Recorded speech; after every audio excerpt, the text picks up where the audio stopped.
Em Câmara de Vereadores, está tramitando na Câmara de Londrina e deve ser votado até o fim desse ano, um projeto que diz o seguinte: ele vai prever uma série de medidas para aquelas crianças e adolescentes que sejam vítimas de feminicídio. Como é que funciona esse caso? A mãe, infelizmente, foi vítima de violência doméstica e a gente sabe que em muitos casos as mães acabam perdendo a vida por caras covardes que moram dentro de casa. E essas crianças, esses adolescentes se tornam órfãos, porque o pai geralmente está preso ou fugiu e as crianças não têm a quem recorrer. A ideia desse projeto, que é muito importante, é garantir um acompanhamento psicológico, garantir o estudo, encaminhar o futuro dessas crianças e desses adolescentes. Vamos entender um pouquinho mais dessa história na reportagem especial, é agora no BG. Roda.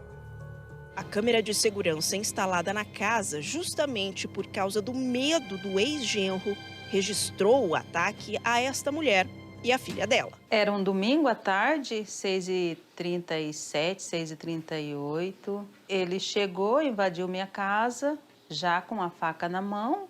E eu corri já pedindo socorro na porta. E ele já chegou gritando, né? Eu vou matar a desgraçada da sua filha. Eu tentei segurar a faca com a mão, foi onde eu cortei meus dedos. Aí levei uma outra facada aqui em cima, no ombro, na clavícula. Minha filha ainda estava dormindo. Com os gritos meus, ela saiu correndo, deu 3 passos. E já levou um mata-leão no pescoço. E já levou as 3 facadas também, já caiu inconsciente. Vai fazer 2 anos agora, mês que vem. Mas é uma coisa que eu não consigo esquecer. No momento em que o homem invade a casa com a faca em punho para tentar matar a ex-esposa, a filha deles, que na época tinha 7 anos, brincava no quintal. Ela e a tia mais nova, que tinha 13 anos, presenciaram tudo. Minhas filhas têm medo, minha neta tem medo. Por qualquer coisa ela chora, ela ficou bem deprimida. Esses dias ela falou assim: mãe, eu acho que eu não vou casar. Pelo que a minha irmã passou, eu não confio mais nas pessoas, principalmente do sexo oposto, né, o homem. Nesta carta, a adolescente conta como se lembra da tragédia e como convive diariamente com o trauma. No dia do ocorrido, eu estava no meu quarto, eu tranquei a porta, liguei para a polícia e para o meu irmão. Eu não sabia o que estava acontecendo, mas eu estava com medo, muito medo. Hoje em dia, eu ainda tenho medo da família dele vir em casa e levar minha sobrinha para longe da gente. Eu tenho medo quando eu vou para a escola. Eu tenho medo de alguém me seguir. Por isso, cada dia eu faço um caminho diferente. Às vezes, quando eu vou dormir, eu escuto barulhos lá fora e não consigo dormir direito, porque eu tenho medo. Às vezes, quando eu estou na escola, eu não consigo prestar atenção na aula, porque eu fico preocupada, pensando se está tudo bem em casa. Apesar de presenciarem uma dupla tentativa de assassinato, as meninas não têm acompanhamento psicológico. Elas tiveram acompanhamento por 3 meses, lá no CREAS, e foi liberada por falta de vaga. De acordo com essa psicóloga especialista em atendimento infanto-juvenil, as crianças e adolescentes que presenciam agressões contra a mãe podem ter graves consequências emocionais a longo prazo. Por exemplo, meu pai agrediu minha mãe. Será que ele ama ela? Será que isso é a forma de demonstrar amor?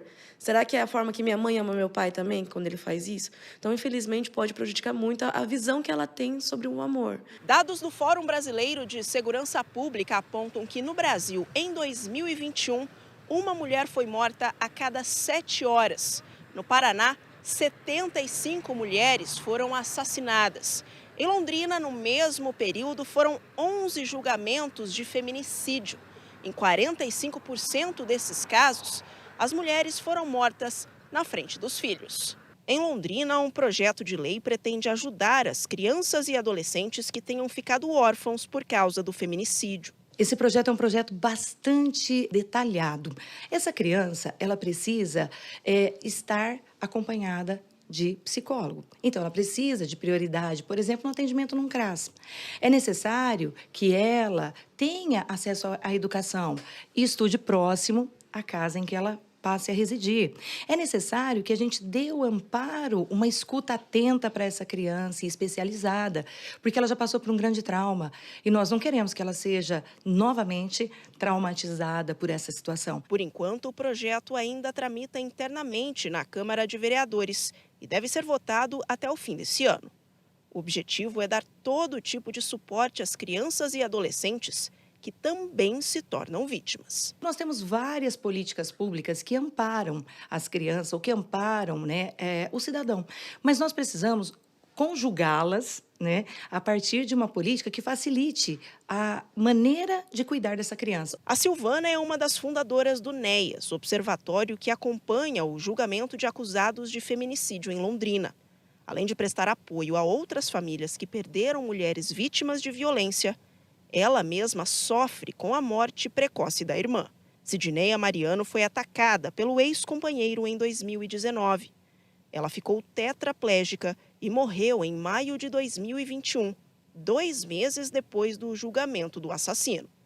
Neia, que motivou a criação do observatório, deixou 4 filhos. Essas vítimas indiretas são muito frequentes e que vão carregar danos, né, para o resto da vida. Para ela, a nova legislação deve acolher não só os órfãos do feminicídio, mas também os filhos das mulheres que sobrevivem às tentativas de assassinato, mas que também carregam para toda a vida as marcas do sofrimento. Hoje, se for procurar em Londrina, sequer sabemos quantas crianças são essas.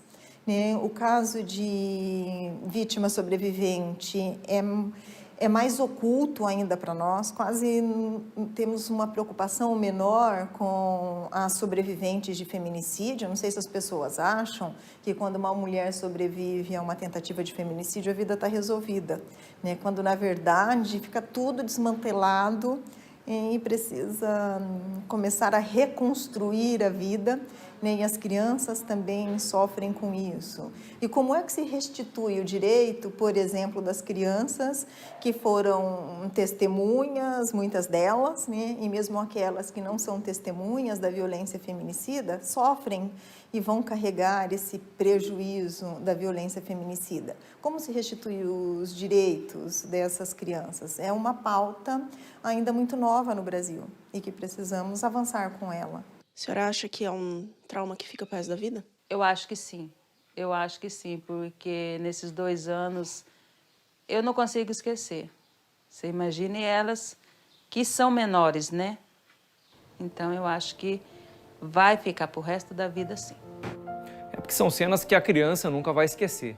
Para chegar ao ponto de ter um feminicídio dentro de casa, a criança passou a viver dentro de um ambiente tóxico por muito tempo. Ninguém chega matando uma pessoa da noite para o dia, a não ser que o cara seja muito maluco. Mas houve uma agressão verbal, houve uma agressão física. A criança ouviu e talvez viu muita coisa que ela nunca vai se esquecer. E tem crianças que realmente presenciam o assassinato da mãe. Então isso é um trauma gigantesco para o restante da vida. É uma desestruturação familiar muito grande. Então é importante que sim, esse assunto seja discutido na Câmara de Vereadores, mas que na prática ele possa se tornar real, para que haja sim um apoio, um acolhimento, um novo destino, um futuro e especialmente um acompanhamento psicológico dessas crianças e desses adolescentes pelo trauma que elas vêm vivendo há bastante tempo e que agora culmina, infelizmente, num caso de um feminicídio. Rapaz, que covardia de muitos homens por aí, né? Tratar a mulher dessa forma. Serve de alerta para você. Toda vez eu falo sobre isso e vou continuar falando. Você, mulher que não é bem tratada dentro de casa, você que não é valorizada, você que é humilhada pelo seu companheiro, você que não se sente bem, se sente ameaçada. Ah, mas ele nunca bateu em mim, mas está prestes a bater. É o sinal de alerta que está aceso aí na sua casa. Saia enquanto é tempo, porque as estatísticas da violência contra a mulher só aumentam. E a gente ouve de relatos de mulheres que já foram vítimas o seguinte: eu achei que ele fosse mudar, eu dei uma segunda oportunidade para ele, eu resolvi dar mais uma chance pelos nossos filhos, pelo nosso casamento.